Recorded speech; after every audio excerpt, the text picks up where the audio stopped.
Satnam and greetings, Cleanse family. I hope this video clip finds you living in your power and light. Thank you to all of those who have been posting to the group page with their beautiful practices and questions and thoughts and support for one another. I really, really appreciate it when we come together as a group this way and support one another in this practice. I wanted to reach out to you via video post to talk more in depth about really the kind of sanctity and beauty of our Ayurveda cleanse. 1 week ago, cleanse plans were delivered, and Friday we gathered for our conference call to introduce ourselves and share our intentions. We had an overview of the complete process. On Saturday, we began preparation week to start this cleanse for the body and a deep rejuvenation for the mind. This cleanse is powerful and mindful, and it's a time of profound practices. It's really different from mainstream cleanses out there that don't include the cleanse of the mind, the emotions, and the energy. So a large piece to creating health and balance is slowing it down, to notice our tendencies, and to witness how we care for ourselves, not just during cleanse time, but all the time. This prep week allows us to start to implement some of the practices, experiment with making khichdi, gather our supplies, contemplate our schedule, and start to clear our space. This week may also reveal where you are in your mind. Maybe you have fully embraced this time and started to implement all of those things. Maybe you've done just a few, or maybe you haven't done any at all yet. If you have not prepared this week, or are still running around and haven't really focused on these steps, or focused on what you've intended, I invite you to witness that tendency, neither right or wrong, and contemplate how it's best serving you. So this would be an opportunity to witness that if you are still kind of running around and not ready and prepared, maybe that tendency could be a driving force in that opens the door, so to speak, to illnesses or keeps us from reaching our goals. So now I invite you to draw in and spend time getting ready for active week. I would like to touch on the intensity of this cleansing process and the mental and emotional aspects that accompany it. When we focus on cleansing and we cleanse the body from the very root, we're doing so at the cellular level. So this is going to pull toxicity that may have been lodged there for years. This is a very important physical, mental, emotional, and spiritual practice, in fact. So that brings me to the topic of ama. Ama is the Sanskrit word best translated as toxin, but it's really much more than that. It's this coating that builds up and resides all over the body. Ama is a thick coating of toxic substance that builds up in the tissues, joints, organs, fat cells, and even in the mind. We call them mana vahashrota. Ama buildup can cause pain, disease, and blockage. And pulling ama out of its places allows for clarity, health, and prevention of illness.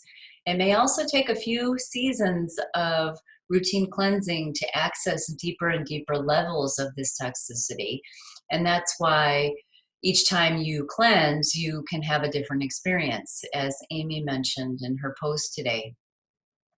So during active week, starting this Saturday, we should be weaned into this self-focus. This week, we're going to be committed to a deeply cleansing and restorative routine called Purvakarma. Purvakarma means the before actions. The authentic Ayurvedic breakdown of this cleanse looks like this. So Purvakarma is the before actions, and it's going to be a focus on tomorrow's call as well.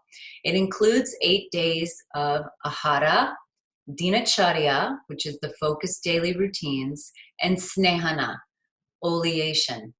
This active stage pulls toxins and excess heat from all areas of the body into what's called the Purisha Vahashrota, the digestive tract, by implementation of customized ahara dietary guidelines based on your digestive disorders that are occurring. The practice of dinacharya and snehana assists in that process. So ahara is focused foods and hydration, a customized mono diet. Internal snehana is 3 days of internal oleation. So remember, snehana means oleation, where we ingest extra ghee or oil. Abhyanga is the full body oil massage, and this is an arterial and lymphatic cleanse in itself. Shiro Abhyanga is oiling of hair, which cleanses the hair follicle, strengthens, nourishes, makes your hair lustrous, reduces hair fall. Swedana is what's the heat therapy. Swedana, if you recognize the word sweat, right? Swedana. This is the heat therapy to further pull toxin from the lymph and what's called the rasa dhatu, the blood plasma. This is, taking a hot bath, creating a steam shower for yourself, anything that generates heat to pull detoxification from the body. The practice of neti nasya is cleansing of the nose and the nasal and sinus passages with medicated oils. And Karna Purana is cleansing of the ears with that same medicated oil. So, ahara, snehana, dinacharya, swedana, all of these practices are an integral part of the Ayurvedic cleansing process and self-care. So Purvakarma, the before practices, means waking up each day to decreased technology use. Coming into a mindful, coming from our unconscious state into our conscious state, and maybe not reaching directly for the phone or jumping right out of bed and rushing through the morning to get out the door. Kind of slowing things down and creating space for yourself. So that is decreased technology, scraping ama from the tongue. So your tongue scraper scrapes that white coating off of the tongue. Warm herbal waters are to be had, so hot water being the very first thing you put into your body each day. The dinacharya practices and snehana are the oiling, right? So having that as an integral part of your morning practice as well. Then having a slow to mindful breakfast. We're going to be dining on spiced oats, daily khichdi with grains, legumes, vegetables, cooked fruits for sweetness, and plenty of warm herbal teas throughout the day. This is going to pull and flush all ama from its hiding places. The next step after that is Pashta Karma, and Pashta Karma means 1 of 5 actions. This is the purification stage of the process. This will be focused during our last conference call. So this is the 1 day of what's called Varechana, purgation. This is an herbal oil-induced purge to cleanse the blood, the liver, gallbladder, and intestines. It treats the joints, the blood, the organs, the bones, and the skin. So it can be done with castor oil, which is in your plan, or I'm also going to be discussing another option with senna leaf. Finally, Pashta Karma is the rejuvenation stage. We will also focus on this during our last call together. This is 3 days of continuation of that ahara, the foods, and dinacharya, daily practices, which is the rejuvenation of the sense organs in the body, as well as 7 days of daily mantra of health and purification, and ongoing rasayanas. Rasayanas are these deeply nourishing practices. So once the whole digestive system has been reset, it is open to complete absorption of whatever you put into your body. So rasayanas are these nourishing foods and herbs, which are very similar actually to your khichdi and things like that. But all of those vitamins really get absorbed into the body after you have a digestion reset. So this is a very deep level of cleansing being done to the body. Along with this, deep-seated toxins are also pulled from the brain, including mental, emotional, and energetic levels. So hence, The healing crisis can occur in any one of these areas, and if it does, I again invite you to sit with it, recognize it, bless it. That can come by way of being irritable, by experiencing maybe a migraine, all these things. This is the toxins being flushed into the body.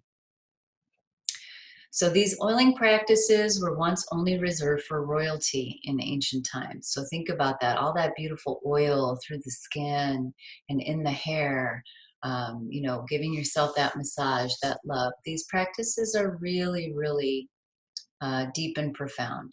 And as I said, they were once only reserved for royalty, but now we have them right at our fingertips whenever we want.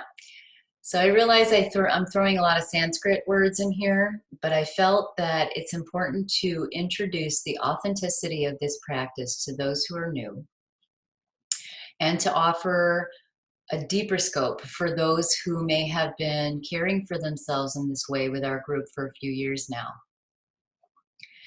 And know that sometimes participants have started and then stopped in the middle of this cleanse and had to return the following season.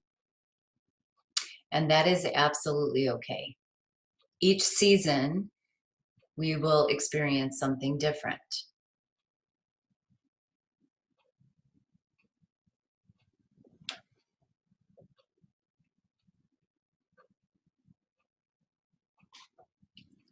It's just another step in self-awareness.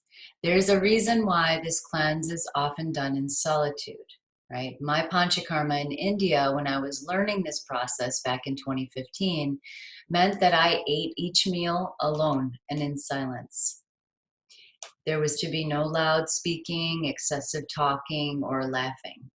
So this was, the depth of inward focus on self and taking our awareness from the outside.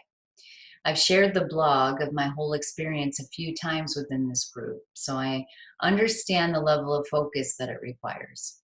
And it's even more challenging to do when we're surrounded by friends and family, work, obligations that draw our attention away. But I invite you to practice this cleanse wholeheartedly. A simple yet consistent yoga and meditation practice also cleanses the mind, allows us to come inward and focus. We can really benefit from just 8 days of this focused medicine for the body, mind, and spirit.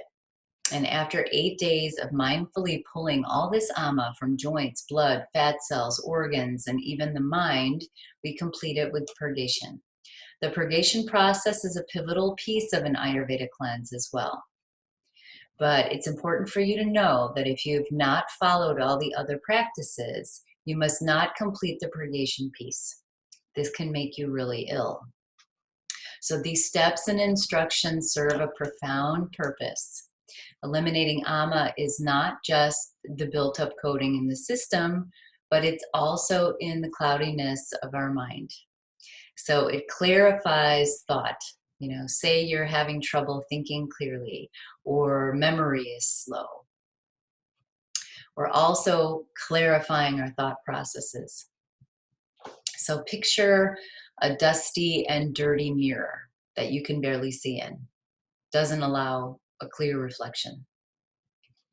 This cleanse is like wiping the mirror clean, allowing for clarity, not just of the body, but it allows us to see ourselves with clarity, right?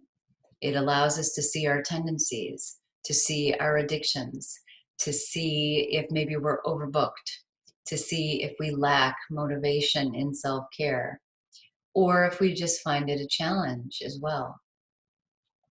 So take the opportunity to just be a witness to yourself and know that no matter what, you have the space and the support and all the love coming your way, no matter where you are in the process.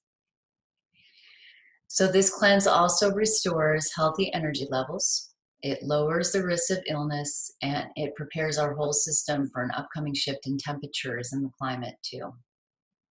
Clears the digestive system, I mentioned, allowing for beneficial nutrition absorption, allows for clear and hydrated skin, and offers a sense of grounding and calmness. I invite you to create a loving and beautiful space filled with self-care. These practices allow you to live in your highest purpose. I'm looking forward to our next call together. I invite you to pull together your questions and get ready for our next conference call taking place tomorrow night. If you're unable to attend, I understand, but I do, suggest that you come and you chat and you bring your questions to the table, and you get to hear the sound of, my voice. I like to say that, we can type things out, we can email them, and we can write them on the group page, but it's also nice just to hear each other speak as well. So I really, really look forward to chatting with you guys tomorrow night. And I wish you a beautiful, beautiful evening. Hari Om Tat Sat.